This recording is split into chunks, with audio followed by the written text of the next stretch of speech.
खबर आजको .com हेरेर बस्नुभएका आदरणीय दर्शक महानुभावहरुमा म हृदयबाटै स्वागत गर्दछु।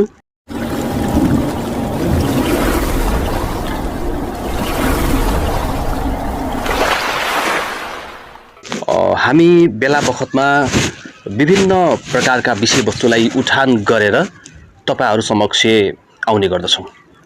आजको यो श्रृंखलामा भने हरियाली कृषि फर्मका सञ्चालक रिम बहादुर खड्गा हुनुहुन्छ। उहाँ चाहिँ राष्ट्रिय कृषि समूह महासंघ दार्माका अध्यक्ष समेत रहनु भएको छ।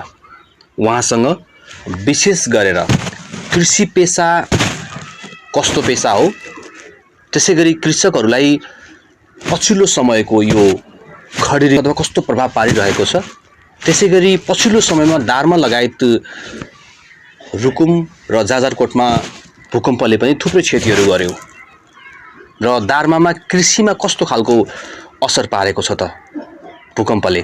यस्तै विषयवस्तुमा केन्द्रित रहेर आजको यो बसलाई यो कुराकानीलाई म अगाडि बढाउँदै छु। स्वागत छ यहाँलाई। सन्चै हुनुहुन्छ? सन्चै। तपाई अहिले ठ्याक्कै पछिल्लो समय हाम्रो सदरमुकामतिर आउनु भएको रहेछ। यही अवसर पारेर हामीले तपाईसँग कुराकानी गर्दै छौं हैन। कृषि पेशा सटिकमा भनिदिनु होला, कृषि पेशा कस्तो खालको पेशा हो? कृषि एउटा चाहिँ अब कतिपयलाई चाहिँ यो के हुन्छ भने जो एउटा घिनलाग्दो पनि भन्ने गर्छन् कसैले। हजुर, यहाँलाई कस्तो लाग्छ? मलाई चाहिँ के लाग्छ भने चाहिँ एउटा मलाई चाहिँ धेरै चाहिँ जो हाम्रो कर्मचारीहरू हुनुहुन्छ, डाक्टरहरू हुनुहुन्छ, इन्जिनियरहरू हुनुहुन्छ है। हजुर, यही हामी भुइँ किसानहरूले उब्जाएको अन्न बालीहरू खाएर चाहिँ उहाँले चाहिँ पाइलट पनि चलाउनुहुन्छ, पाइलट पनि हुनुहुन्छ र जहाज पनि उडाउनुहुन्छ, इन्जिनियर पनि हुनुहुन्छ, डाक्टर पनि हुनुहुन्छ। यही खाएर नै गर्नुभएको छ। भनेपछि कृषि जननी हो, एउटा जननी हो। धेरै राम्रो चिज हो कृषि भनेको। किसान नामैमै कफी छ, सान। किसान भनेको चाहिँ एउटा नामै सान छ भनेपछि कृषि धेरै राम्रो पनि हो। र अब आउने पुस्ताहरूले पनि जो पढेलेखेको मान्छेहरू हुनुहुन्छ, हाम्रो नानी बाबुहरू, उहाँहरूले पनि के हो भने चाहिँ यो किसान भनेर चाहिँ अलिक घृणा गर्ने चलन चाहिँ बढी छ। तर पढेकाहरूले पनि र पढाउनु पर्ने हाम्रो सरकारले पनि के गरिदिनु पर्यो भन्दाखेरि सानैबाट 1 क्लास शिशुबाट नै कृषि पढाइलाई चाहिँ बढी प्राथमिकता दिनु पर्यो। यो भन्ने मेरो। जस्तो यहाँ चाहिँ हरियाली कृषि फर्मका सञ्चालक समेत हुनुहुन्छ, सँगसँगै राष्ट्रिय कृषि समूह महासंघ दार्माको अध्यक्ष हुनुहुन्छ। दार्माको अध्यक्षको हैसियतले यहाँले त निहाल्नु भएको होला आफ्नो गाउँ ठाउँको अथवा आफ्नो स्थानीय तहको चाहिँ नि कृषिको अवस्था के छ हैन? के छ, कस्तो छ त्यहाँको अवस्था? दयनीय छ, एकदम दुःख लाग्दो कुरा पनि छ। हामीसँग स्रोत छ, साधन छ, सबै छ, हरेक कुराहरू छ। तर मान्छेहरूले चाहिँ त्यसलाई सदुपयोग गर्न सकेको छैन र हाम्रो सरकारले पनि त्यसलाई चाहिँ अलिकता बुझ्न सकेको पनि। दार्माको समस्या के हो? कृषि पेशालाई अँगाल्दै गर्दाखेरि अथवा यहाँ एउटा कृषक हुनुहुन्छ, यहाँ जस्तै सयौं कृषकहरू त्यो ठाउँमा हुनुहुन्छ, उहाँहरूलाई कृषि पेशामा लाग्नको लागि समस्या केले बनाएको छ दार्मामा? समस्या एउटा त हाम्रो बजारले पारेको छ। सबभन्दा बजारले ठुलो समस्या भने बजारको उत्पादित सामग्रीहरू बजारमा खपत हुन सकेको छैन र खपत भएको पनि मूल्य छैन। यो बिचौलियाको मूल्य छ, हाम्रो मूल्य छैन, किसानको मूल्य छैन। किसानको शान छैन, मान पनि छैन। तर यो हामीलाई चाहिँ के दिनु पर्यो भनेपछि सरकारले मूल्य पनि दिनु पर्यो र हाम्रो मूल्य हुनु पर्यो। यो तपाईले माग, तपाई अध्यक्ष समेत हुनुहुन्छ, स्थानीय पालिकाहरुसँग के मागहरु गर्नु भएको छैन? गरेका छौं, हामी गरिरहेका छौं। हुन्छ भन्नुहुन्छ, लगभग प्रक्रियामा छ होला। हाम्रो दार्मामा चाहिँ प्रक्रियामा छ। बजार अलिकति सानो पनि होला हैन? बजार पनि सानो छ भने जस्तो। सबभन्दा चाहिँ हामीलाई समस्या पार्ने भनेको हाम्रो सरकारले रोक्नै पर्नुपर्ने चाहिँ यो बाहिरी अन्तर्राष्ट्रियको तरकारीको त्यसलाई चाहिँ अलिकता चाहिँ कम गराइदिने, बर्तन हाम्रो चाहिँ यहाँकोलाई चाहिँ लोकललाई चाहिँ प्रोत्साहन गरिदिएको भएपछि सजिलो हुन्थ्यो भन्ने चाहिँ मलाई लाग्छ। स्थानीय स्तरमै उत्पादित तरकारीहरू अथवा फलफुलहरू अथवा कृषिजन्य र पशुजन्य जति पनि सामग्रीहरू हुन्छ, स्थानीय स्तरमै उत्पादितले त्यसलाई चाहिँ व्यवस्थापन गर्नु पर्यो, मूल्य पनि पाओस् र त्यहाँबाट खपत अथवा त्यहाँको माग पूरा नहुन सकेपछि मात्रै बाहिरबाट ल्याएको चाहिँ माग त्यस्तो किसिमको र अर्को कुरा रुमजी तपाईँ चाहिँ अब हुन्छ एउटा कृषिमा विगत कति वर्षदेखि अगाडिदेखि लाग्नु भएको छ? पहिले अलिकति फर्क्यौँ न पछाडितिर जाउँ। म त तपाईँको पहिलेको विगतलाई हेरौँ न एकचोटि। म 5 वर्षदेखिको किसानमा थाहा पाएको। हाम्रो एकजना बाहुन हुनुहुन्छ, गुरुबा हुनुहुन्छ, हजुर, उहाँको नाम त थाहा पाएन, बिर्सेँ मैले। हजुर, मैले चाहिँ सानो सानो यस्तो लगाएर चाहिँ त्यो पहिला भन्ने गर्छ यो लसुनहरू अनि मुलाहरू अनि दुनु भन्ने हुन्छ है, के भन्छ त्यसलाई चाहिँ, लसुन माथि पर्छ, त्यो लगाउँदै गर्दाखेरि ल है यो तेरा छोराले यसले चाहिँ कृषि गरी खान्छ है भनेको मेरो आँखाले सुन्छ। उहाँ चाहिँ मरेर बितेर गइसक्नु भयो बिचरा, उहाँ चाहिँ बताउनु, उहाँको आत्माले पनि शान्ति पाओस्। उहाँले भनिसकेपछि मेरो चाहिँ त्यहाँभित्रै पस्यो। पस्दै पनि फेरि के भइदियो भनेपछि सानै छँदाखेरि हामी एकदमै निम्न परिवारमा, तर जीवन हुँदाहुँदै पनि निम्न भएको, न गर्न नसकेर दाइहरू पनि अलि चाहिँ ठुल्दाइले चाहिँ बाहिरतिर बस्ने, अनि मैले दाइ पनि हामीहरू साना, दिदीहरू पनि सानै है, अनि चाहिँ बुवाहरू पनि अर्को काम गर्ने, हुँदाहुँदै पनि एकदमै दयनीय थियो। जस्तो तपाईँको आर्थिक अवस्था एकदमै निम्न भन्दा पनि निम्नै थियो। हामीले चाहिँ सिस्नु पनि हामीले पिठो नहालेर खाएको मान्छे हो। हजुर। अनि चैतको यो फागुनको महिना हुन्छ नि, जो भर्खर पलाएको हुन्छ त्यसलाई चाहिँ पोल्दै दिनभरि चाहिँ गोठाला जाने त्यहीँ, अनि चाहिँ त्यहाँ पोल्ने, अनि चाहिँ त्यसलाई चाहिँ मिर्दै खाँदै गर्ने। साँझ चाहिँ फेरि चाहिँ साँझको लागि चाहिँ बनाउनु पर्यो, फेरि साँझको लागि चाहिँ सिस्नासँग खानाको लागि चाहिँ त्यो बनाएको खानेकुरा थिएन त्यति बेला? खाने थिएन। खानेकुरा नभएपछि तपाईँको गहुँ पोलेर खानुहुन्थ्यो? गहुँ पोलेर खाने, गहुँ होइन जौँ पोलेर खाने हो। त्यसरी खाएको हुर्केको बाँच्यो। 7 दिनसम्म खाएको हामी। 7 दिनसम्म जौँ पोलेर खानु? हजुर। गाउँको मान्छेहरूले यो तेरा छोराहरूले कमाउन भागाल त कमाएन, यिनीहरूले चाहिँ यस्ता जुगाहरूले कहिले कमाउँछन् भनेर चाहिँ पुइचो पिठो हामीले आमालाई दिएको होइन, पैसो पनि नदिएको।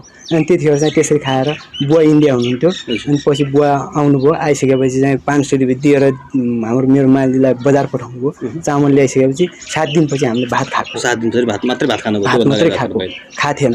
अनि त्यहाँबाटै चाहिँ मेरो यहाँ चाहिँ यो दिमागमा के पस्यो भनेपछि अब चाहिँ बाँच्नको लागि त कृषि नै गर्नुपर्ने रहेछ भन्दाखेरि एउटा चाहिँ मेरो पढ्नमा चाहिँ यो दिमाग त्यतिखेर गएन। ल स्कुल गए पनि कतिखेर घर जाने र त्यसलाई लगाउने र फलाउने, खाने र पेट भर्ने, बाँच्ने, कसरी बाँच्ने भन्नेसम्म तपाईँ दिमागमै त्यही बस्यो मेरो त्यही बसिसकेपछि अनि चाहिँ स्कुल गइयो। 10 वर्ष भएको बेला 1 क्लासमा भर्ना भयो। अब 2-3 वर्ष गइएन, अलि टाढा थियो, 2-3 घन्टा लाग्ने स्कुल होइन, जङ्गलको बाटो। अनि चाहिँ फेरि दाइ पनि 4 क्लासदेखि छोड्नुभयो माइल दाइले, अनि चाहिँ त्यसपछि साथै पनि कोही भएन, अनि फेरि 1-2 वर्ष ग्याप रहने भयो। अनि पछि फेरि 12 वर्षको भए बेला 1 क्लासमा फेरि भर्ना गरेँ। अनि चाहिँ 12, 13, 14मा बस्यो। अनि त्यतिमा सङ्कटकाल लाग्यो, अनि कोही टिचरहरू उता कोही उता भयो, हरेक कुराहरू भयो, पढ्ने अवसर पाइएन। अनि त्यसपछि बाटो लाग्यो फेरि मुगलानी इन्डियाको। विदेश इन्डियामा पनि जानुभयो? इन्डिया पनि गएँ। कहाँ जानुभयो? कति वर्ष बस्नु बाहिरतिर गएर? इन्डियामा 8 वर्ष बसेको, आउने जाने गरेर 8 वर्ष बस्यो। त्यहाँ पनि नराम्रो दुःख पाइयो। त्यहाँबाट आएर घरमै आइयो, अलि ठुलो भयो, विवाह भयो। भइसकेपछि यो पहिला आरा चिर्ने काम धेरै राम्रो गरेको, हामीले धेरै वर्ष गरेको। 8 वर्ष आरा चिर्ने। घरमा कति परिवार हुनुहुन्छ तपाईँ? कति भाइहरू मध्येको तपाईँ हो? म 4 भाइ बहिनी पछिको कान्छो हो। 4 भाइ बहिनीको पछाडिको। जम्मा छोराछोरी कतिजना? हामी 8 भाइ बहिनी हो। मेरो पछाडि 3 बहिनी छ। तपाईँ 8 भाइ मध्येको चाहिँ एउटा छोरा चाहिँ हो फेरि होइन? जम्मा छोराछोरी मध्येको 1 जना छोरा, तपाईँ 8 भाइ मध्येको होइन? 8 भाइ बहिनी मध्ये। अब तपाईँको पीडाहरू त छुट्टै छँदैछ होइन? अब कृषि पेसामा लाग्न साँच्चीकै चान्चुन कुरा छैन होइन? र बाँच्नको लागि कृषि अपरिहार्य छ, नगरी नहुनेछ। यहाँको कृषि फर्ममा हजुर के पाउन सकिन्छ? मसँग त अहिले त सब छ, काउली छ, बन्दा छ, अनि टमाटर भयो, तरकारी खेतीदेखि लिएर फलफुल खेतीदेखि लिएर घाँस खेती छ, अनि घाँस खेती पनि छ, पशु छ, पशुहरू पनि पाल्नु भएको छ होइन? बाख्रा भैँसीहरू पनि छ। अब चाहिँ छुट्याउँदैछु। कसरी व्यवस्थापन गर्न सक्नु भएको छ? व्यवस्थापन चाहिँ अलि चाहिँ गाह्रो छ, बजार टाढा छ। 2 घन्टा प्रत्येक दिन चाहिँ 2 घन्टा उकालो चढ्नुपर्छ। त्यहाँबाट फेरि आधा घन्टा तेर्सो हिँडेर चाहिँ रुकुमको बजार भेटिन्छ, त्रिवेणी गाउँपालिकाको। बजारीकरणको लागि तपाईँलाई अप्ठ्यारो समय छ। 2 घन्टा चाहिँ बोकेर 70-80 किलो बोक्छु म। 2 घन्टा 70-80 किलो बोकेर उकालोमा जेठ मासको खरेनीमा पसिना पुस्दै हिँड्छु। एकदमै दयनीय छ। त्यो गरेर पनि 4 सालसम्म 2 वर्षसम्म चाहिँ स्टाफ पनि राखेँ मैले। हजुर कहिले 2 जना कहिले 1 जना, 1 जना चाहिँ रेगुलर राखेँ। अलि चाहिँ समस्या आउने भयो तलब दिने, उता जग्गा खाएको थोरै चाहिँ किस्ता छ जग्गा ऋण। कति लिनु भएको छ तपाईले? कति जग्गामा कति क्षेत्रफलमा तपाईले यो तरकारी खेती विस्तार गर्नु? मेरो चाहिँ नाफे त बुवाको जम्मा जम्मी कति जति होला लगभग अनुमानित भनौं न? सबै टोटल चाहिँ यो नाफे ऐलानी गरेर चाहिँ लगभग होला 32 रोपनी त छ। 32 रोपनीमा तरकारी खेती गर्नु भएको छ? तरकारी एक्लै हैन, सबै घाँस ओखरहरु भयो है। 32 रोपनी जग्गामा चाहिँ छ एक्लै। कम्तीमा हो यो फेरि, कम्तीमा हो, नर्मल हो। दर्शकवृन्द, हामीले रिम बहादुर खड्गा दार्मा गाउँपालिका का एकजना कृषक हुनुहुन्छ, हरियाली कृषि फर्मका सञ्चालक समेत रहनुभएका उहाँ राष्ट्रिय कृषि समूह महासंघ दार्माका अध्यक्ष पनि हुनुहुन्छ। उहाँसँग हामीले विशेष गरेर कृषिमा सम्बन्धित भएर कुराकानी गरिरहेका छौँ। पछिल्लो समय कार्तिक 17 गते गएको भूकम्पले दार्मामा के कस्तो क्षति गरेको छ अथवा दार्मामा कृषकहरूलाई के कस्तो खालको मर्का परेको छ, यो कुरालाई म जोड्न गइरहेको छु। फेरि पनि मैले यहाँलाई एउटा प्रसङ्ग अलिकति बदलेँ। यहाँको क्षेत्रमा दार्मामा जुन भूकम्प गयो 80 मा हैन, 2080 को कार्तिकको 17 गतेको जुन एउटा भूकम्प गयो हैन, जुन चाहिँ जाजरकोटको नलगाडलाई चाहिँ विशेष केन्द्रबिन्दु बनाएर, उक्त भूकम्पले दार्मा गाउँपालिका पनि अछुतो रहन सकेन। यहाँको घरको अवस्था कस्तो छ र विशेषतः मैले कुराकानी गर्न खोजेको कृषिलाई, यहाँको कृषिलाई र त्यहाँका आम कृषकहरूलाई कस्तो खालको समस्या पारेको छ? अलिकता समस्या पारेको छ, ठुलो समस्या पर्यो। हामीलाई चाहिँ समस्या कसरी पर्यो भनेपछि तपाईको जो हाम्रा मुहानहरू थिए त्यो चाहिँ 50% चाहिँ मरिसकेको छ, भूकम्पको कारणले सुकिसकेको छ। 50% चाहिँ सुकिसकेको छ। पानीको मुहान सुकिया छ। लगभग 2-4 महिना पछि चाहिँ हाम्रो दार्मा 5 मा चाहिँ कतिपयले चाहिँ पानी खाउन नपाउने अवस्था भइसकेको छ, लगभग सुकिसकेको छ। गाग्राको मेरोमा त अझै भएको छैन, लगभग हुने सम्भावना छ र कतिपय ठाउँमा चाहिँ लाइन लाग्ने अवस्था भइसकेको छ र यो चाहिँ एकदमै दयनीय भइसकेको छ। भूकम्पको कारण हो त्यो, एकदमै भूकम्पको कारण मुख्य असर यो परेको छ है हाम्रो कृषिमा। अरू त अब छँदैछ भन्ने एकजना के गायक हुनुहुन्छ, उहाँले भयो हामी बिहे घर लैजा चरी समाचार, भयो हामी घर बिहे घरबार भन्ने चाहिँ एउटा सुनेको छु। सुदूरपश्चिममा गाउँ हुनुहुन्छ, त्यति राम्रोसँग आउँदैन मलाई है। अनि चाहिँ त्यसको घर पनि छैन, घर छैन, बिहे घरबार छु म। टहरको जिन्दगी छ, टहरमा बसेर तरकारी खेती गर्नुहुन्छ, गरिरहेको छु अहिले घर बनाउने स्थानीय पालिकाले स्थानीय निकायले त गरिदियो नि त हैन? अलिकति टहराको रात चाहिँ दिनु भएको छ, 25,000 पाएको छु। अनि त्यहीमा प्लस चाहिँ रेड क्रसले चाहिँ 15,000 दिएको छ। हजुर, त्यही भित्र गुजारा गरिरहनु भएको छ? त्यहीमा गुजारा ठण्डी पनि त्यसैमा कटायौँ, अहिलेको गर्मीलाई पनि त्यसमा झेल्दै हुनुहुन्छ? एउटा कस्तो भयो भने पहिला चिसो खाइयो, हजुर, अहिले चाहिँ गर्मी भएर चाहिँ यो बच्चाहरू बुढाबुढीहरू स्वयं आफै पनि यो बिमारीहरू चाहिँ अलि ज्यादै नै खेप्नु परेको छ, बिमार भइरहेछ। राम्रोसँग रुगाखोकीहरू भयो, हरेक शरीरमा भयो, धेरै प्रभाव परेको छ। गर्मीले तरकारीलाई कतिको असर गर्दो रहेछ? अहिले चाहिँ यो जलवायु परिवर्तनले गर्दाखेरि असर धेरै नै भएको छ। हजुर, केही चिजहरू चाहिँ हाम्रो त्यहाँ उत्पादनै नहुने चाहिँ सम्भावना देखेको छु मैले। अब 1-2 वर्षपछि उत्पादन नहुने केहीहरू त लोप भइसकेका छन् हाम्रो बिरुवाहरू पनि। घाँसहरू भयो, केही चिजहरू पहिले हुने चिज अहिले चाहिँ भइरहेको छैन र केही लोप भइसकेका छ, नहुने अवस्था, लगभग उत्पादन नहुने अवस्था। तपाईँ त एउटा युवा जस्तो मान्छे हैन, विदेशमा पनि धेरै दुःख गर्नुभयो, पढाइ लेखाइ गर्न सक्नु भएन भविष्यमा हैन, हिजोका दिनमा भनौँ न भविष्यभन्दा पनि। अनि अब यो कृषि पेसा अँगाली राख्नु भएको छ हैन, अब यो कृषि पेसा अँगाली रहँदाखेरि यो कृषिमै रहेर बाँच्न सक्ने अवस्था कतिको छ अहिले पछिल्लो माहौलमा, पछिल्लो परिवेशमा? म चाहिँ ढुक्क छु, ढुक्क हुनुहुन्छ? ढुक्क छु। के आधार हो? एउटा मसँग परिश्रम छ, हजुर, मेहनत छ, हजुर, चासो पनि छ, हजुर, जाँगर पनि छ। अनि कृषिमा लाग्नको लागि परिश्रम गर्न पछाडि पर्नु भएन? पछाडि पर्नु भएन, चासो गर्नु पर्यो। यो म कतार पनि बसेको 2 वर्ष। हजुर, कतार बस्दाखेरि म बिमार भएँ। हजुर, मेरो कार वासिङ भनेर लगेको थिएँ, यहाँबाट कार वासिङ नै पर्यो। सेलरी चाहिँ 1600 प्लस 400 भनेर लगाएको थियो, 400 दिएन, त्यो 600 नै दियो। टिप्स आउँथ्यो त्यो गाडी धोएको बाबत, कार वासिङ गाडीहरू धुने। अनि यो चलाउनु पर्थ्यो तपाईँको यहाँ चाहिँ इन्फेक्सन भयो पिला भन्छ हाम्रो गाउँले भाषामा त्यो चाहिँ इन्फेक्सन भएर चाहिँ पिप चुहेर पनि काम गरेको मान्छे त्यसै पनि काम गर्नुभयो एकदमै दुःख भएको थियो दुःख के हो जस्तो लाग्छ तपाईँलाई दुःख चाहिँ एकदम सङ्घर्ष पनि हो दुःख सङ्घर्ष साथी हो साथी पनि हो जीवन पनि हो जीवन पनि वास्तवमा जीवन दुःख भनेको जीवन हो हजुर एकदम मैले चाहिँ त्यहाँ कतारमा चाहिँ त्यति दुःख पाउँदैन त्यो 50-60 को तापकरणको चाहिँ डिग्रीमा चाहिँ म गर्दैन थिएँ भनेपछि यहाँ आएर म गर्दैन थिएँ यो कृषि खेती गर्दैन थिएँ सुख शान्तिसँग गर्थेँ होला मलाई चाहिँ मनै लाग्दैन कसैले चाहिँ विदेश जान्छु भन्यो भनेपछि घिना लागेर आउँछ मलाई जस्तो पछिल्लो समयमा युवाहरू चाहिँ देशमा केही हुँदैन गर्न सकिँदैन खाडीमा जानुपर्छ आम्दानी छैन केही छैन भन्ने खालको कुरा पनि गरिराख्नु भएको हुन्छ तपाईँ त्यस्तो खालको युवाहरूलाई के भन्नुहुन्छ त्यो गलत हो उहाँको सोचाइ गलत हो के गर्नुपर्छ त्यस्तो युवाहरूले उहाँले चाहिँ मेहनत गर्नु पर्यो धेरै मेहनत पनि गर्नु पर्छ लगानी धेरै युवाहरूलाई के भन्नुहुन्छ तपाईँ त्यस्तो खालको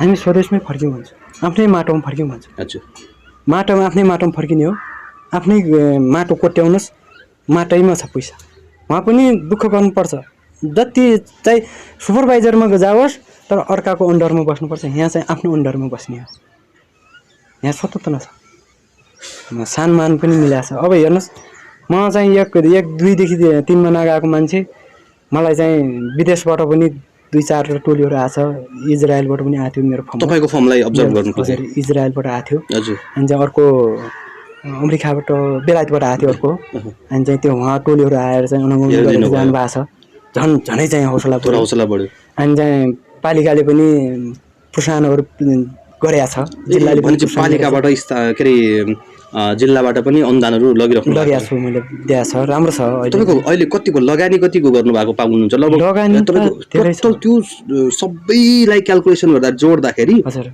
तपाईको कृषि फार्ममा त्यो 32 रोपनी भन्दा बढी जुन क्षेत्रफलमा कृषि गरिराख्नु भएको छ पशुपालन गर्नु भएको छ त्यो सबै जोड्दाखेरि कति जतिको प्रपर्टी कम तपाईको सम्पत्ति होला लगभग मेरो चाहिँ सम्पत्ति चाहिँ अब त्यति क्याल्कुलेसन गरेको छैन मैले मोटामोटी जाँदाखेरि मोटामोटी चाहिँ छ मेरो 1.5 करोडको छ 1.5 करोड भन्दा बेसी नै छ अझ बढी छ 1.5 करोड भन्दा कतिबाट सुरु गर्नु भएको मेरो मैले त जिरोबाट हो गरे जिरोबाट सुरु गरेर अहिले 1.5 करोडको सम्पत्ति कमाइसक्नु भयो मैले सुरुमा चाहिँ अलि फेरि पछाडि फर्केँ म हजुर हाम्रो एउटा आदरणीय अघि त बढ्नु सक्नु भएको छैन उहाँको पानीको हरेक कुराको बुढाबुढीको उहाँले चाहिँ नर्सरी राख्नु भएको थियो हजुर काउली बन्दा प्याज राख्नु भएको थियो यो भन्दा 18 वर्ष पहिला हजुर रुपियाँको 2वटा चाहिँ लगेर हजुर 50 रुपियाँको लगेको थिएँ प्याज काउली बन्दा लगेर त्यो लगेर सुरुवात गर्नुभएको अनि सुरुवात गरेको मैले 150 को प्याज बेचेँ अनि ऊ भरि चाहिँ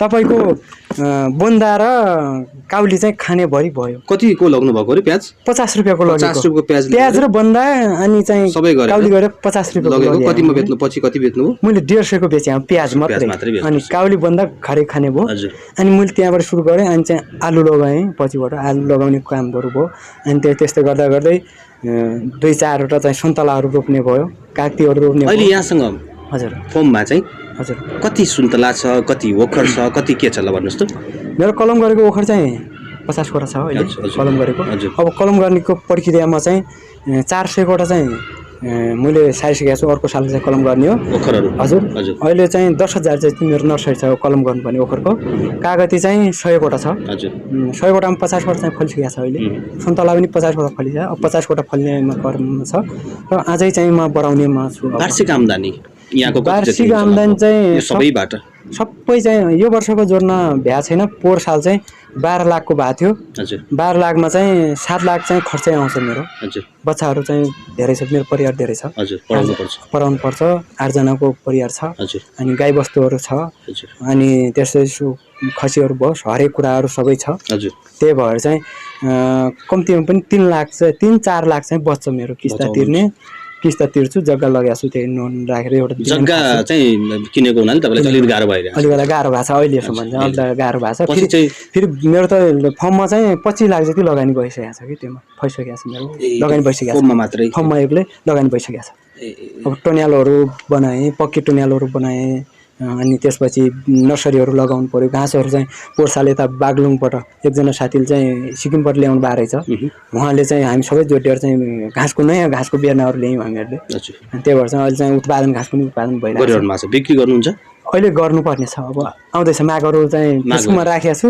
माघहरू सबैले चाहिँ फोन गरिराख्नु भएको छ, जोडिनै हुनुहुन्छ आज ल मलाई दिनु पऱ्यो है भनेर। खरी भन्ने छ हाम्रो लोकलमा, त्यो खरीका बिरुवाहरू छ, त्यो अर्डर आएछ, भोलि पर्सि नै पठाइदिनु न त भन्ने भएको छ। दर्शक पनि तपाईँ यति बेला khabarajako.com हेर्दै हुनुहुन्छ। यति बेला मसँग हरियाली कृषि फर्मका सञ्चालक रिमबहादुर खड्गा जो चाहिँ दार्मावासी हुनुहुन्छ, उहाँ सँगसँगै राष्ट्रिय कृषि समूह महासङ्घ दार्माको अध्यक्ष समेत हुनुहुन्छ। उहाँसँग मैले कृषिसँग सम्बन्धित रहेर केही कुराकानी गरेको छु। तपाईँलाई यो भिडियो कस्तो लाग्छ? कृपया जस्तो लाग्छ त्यस्तै सल्लाह सुझाव अनि प्रतिक्रिया हाम्रो कमेन्ट बक्समा लेख्नुहोला र कृषकहरूको हौसला स्वरूप हाम्रो भिडियोलाई सेयर गर्न नभुल्नुहोला भन्दै अन्तमा के भन्नुहुन्छ हाम्रो आम दर्शक महानुभावहरूलाई? हाम्रो हेर्न जो देश विदेशबाट जसले हेर्नुहुन्छ, जिरोबाट सुरु गरेको मान्छे हो। अहिले लगभग सबै चाहिँ गरौँ भने मेरो जमिन हरेक कुरा सबै गरौँ भने म 1.5 लाखको मालिक भइसकेको छु। 1.5 करोडको जो कि 1.5 करोडको म मालिक भइसकेको छु। अब चाहिँ अझै चाहिँ म राम्रो बनाउने छु, अब चाहिँ राम्रो गर्दैछु र गर्ने पनि छु। र तपाईँहरू पनि विदेशमा जो जानुभएको छ त्यहाँ गएर अर्काको देशमा नगर्नुहोस्, आफ्नै देशमा गर्नुहोस्। हिरा फल्छ। हस्, यहाँको सुन्दर विचार, यहाँको सुन्दर कुराकानी पनि हामीसँग गर्नुभयो, हामीसँग जोडिनु भयो। दार्माबाट यहाँसम्म आउनुभएको थियो, यहाँ आइसकेपछि केही कुराकानी गरौँ जस्तो लाग्यो र यसले पक्कै पनि आम दर्शक महानुभावहरूलाई र यहाँका विशेष गरेर नेपाल कृषि प्रधान देश भएको कारणले गर्दाखेरि अवश्य पनि धेरैजना कृषकहरूले यो भिडियोलाई मन पराउनुहुन्छ र यो भिडियोलाई जतिसक्दो सेयर गर्न नभुल्नुहोला भन्न चाहन्छु।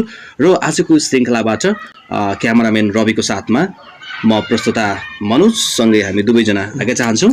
हेर्दै रहनुहोला khabarajako.com। नमस्कार। You are watching khabarajako.com. Always with you.